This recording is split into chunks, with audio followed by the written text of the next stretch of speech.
भाग मेरे घर में पहले से था। बाकी के 3 और भगवान ने मुझे नसीब किए हैं।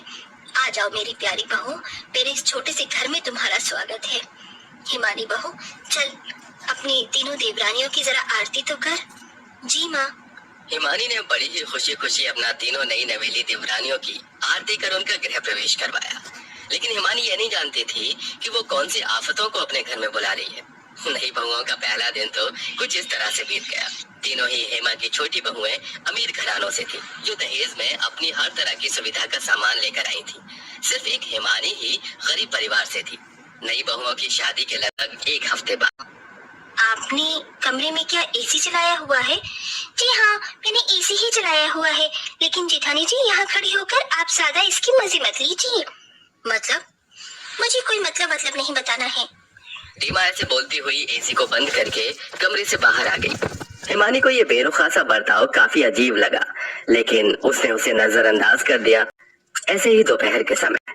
हाँ, मेरा तो पेट भर गया। अब तो मैं चली अपने कमरे में थोड़ी सी कूलर की हवा खाने। बहू, खा पी कर जल्दी, टेबल पर से बर्तन भी उठाने होते हैं। मैं जानती हूँ मम्मी जी। हाँ तो कहाँ जा रही हो? इन्हें समेट कर जाओ। मामी जी, जेठानी जी है तो सही, इन्हें समेटने के लिए तो मैं मेहनत क्यों करूं? जेठानी जी तुम्हारी जेठानी है, क्योंकि कोई नौकरानी नहीं है जो तुम उस बेचारी पर ही गर्मी में सारा लोड डाले रखती हो। मामी जी, हम आपकी अमीर बहुएं हैं, जिन्होंने आपको भर भर कर दहेज दिया है। जेठानी जी ने क्या दिया है? ना उनकी शक्ल अच्छी है, न रंग रूप, और तो और वो दहेज भी कुछ खास नहीं लाई थी, तो घर के काम वही तो करेंगी। उल्टा अपनी सास को ही समझाकर सावित्री अपने कमरे में चलेगी। तीनों छोटी अमीर बहुएं यही करती थी। सारा सारा दिन बेचारी हिमानी ही कामों में लगी रहती थी और तीनों अमीर बहुएं अपने अपने कमरों में कोई एसी चलाकर तो कोई कूलर पंखे में ही अपना समय गुजार देती थी। हिमानी के कमरे में किसी भी तरह के कूलर और एसी की सुविधा नहीं थी। एक पंखा उसके कमरे में लगा हुआ था जो ठीक से हवा नहीं देता था। ऐसे ही सिलसिला जारी था। तीनों देवरानियां गर्मी में अपने कमरों में से निकलती भी नहीं थी और बेचारी हिमानी ही पागलों की तरह घर के सारे काम करती रहती थी। हिमानी, कहाँ जा रही हो? माँ जी, मैं खाना बनाने जा रही थी। तो खाना क्यों बनाएगी? सुबह से सारे काम तू ही कर रही है। तो घर की बड़ी बहू है, अपनी देवरानियों को बोल कि वो कोई काम देखें। माँ जी, उन्हें बोलने का कोई फायदा नहीं है, वो कोई काम नहीं करेंगी। और अगर मैंने उनसे कुछ करने को कहा भी तो हो सकता है कि बेवजह कोई बात बन जाए। हिमानी ऐसे बोलकर रसोई में चली गई। गर्मी में पूरी रसोई में भभका हो रहा था। ऐसे में हिमानी ने गैस जलाई और वो खाना बनाने लगी। कितनी गर्मी है, ऐसा लग रहा है जैसे इस रसोई में ही उबल रही हूँ।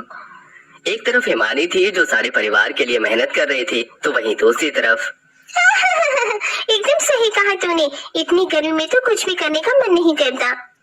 अरे ये किसने किया? अचानक ही गायत्री के कमरे का कूलर बंद हो गया। वो कूलर किसी और ने नहीं बल्कि हेमा ने बंद किया था। हेमा के साथ सावित्री और रीमा भी थी। मैं तुझसे बाद में बात करती हूँ। माँ जी, ये आपने क्या किया? बेशरम, कैसे दांत फट रहे थे तेरे फोन पर।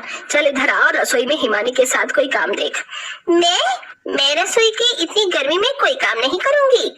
हाँ, गर्मी तो बस तेरे लिए ही है। जरा बड़ी बहू को देखो, कैसे बेचारी पूरे दिन कामों में लगी रहती है, और एक तरफ तुम तीनों हो कि घर के किसी काम को कोई मतलब नहीं।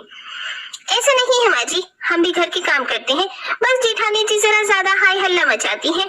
अच्छा, तुम भी काम करती हो और तुम्हारी जेठानी हाय हल्ला मचाती है। ठीक है। क्या ठीक है?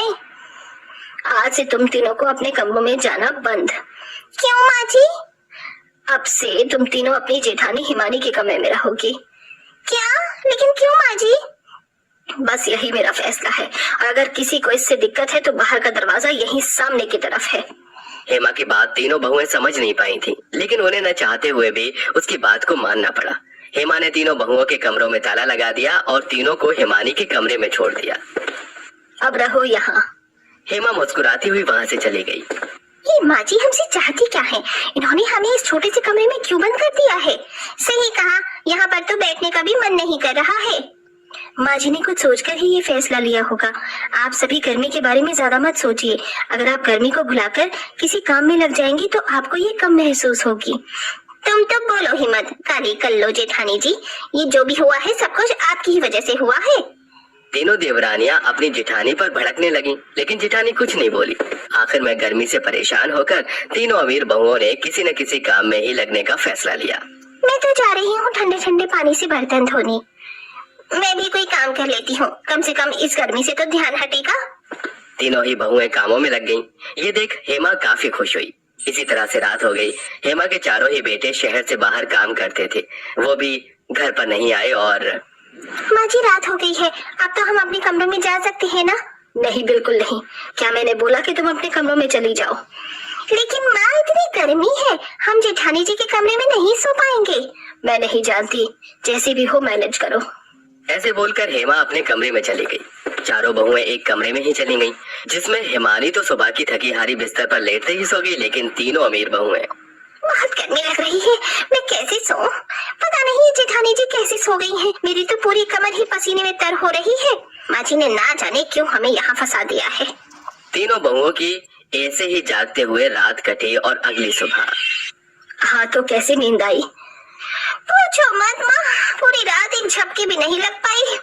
माँ जी हमें हमारे कमरों में जाने दीजिए ना। आप हमारे साथ ऐसा क्यों कर रही हो? जानना चाहती हो कि मैं ऐसा क्यों कर रही थी? तो सुनो, इस एक दिन की गर्मी ने तुम्हें हिला दिया ना। ऐसा नहीं है कि गर्मी पड़ नहीं रही थी, हर रोज यही गर्मी पड़ती है, लेकिन तुम उसे अपने हिसाब में ढाल लेती हो। पर बेचारी तुम्हारी जेठानी गरीब है तो वो ऐसा नहीं कर सकती। वो इसी गर्मी में रोजाना भूनती है, और इतना ही नहीं, इतना सब कुछ हो जाने के बावजूद तुम भी उसकी मदद नहीं करती हो।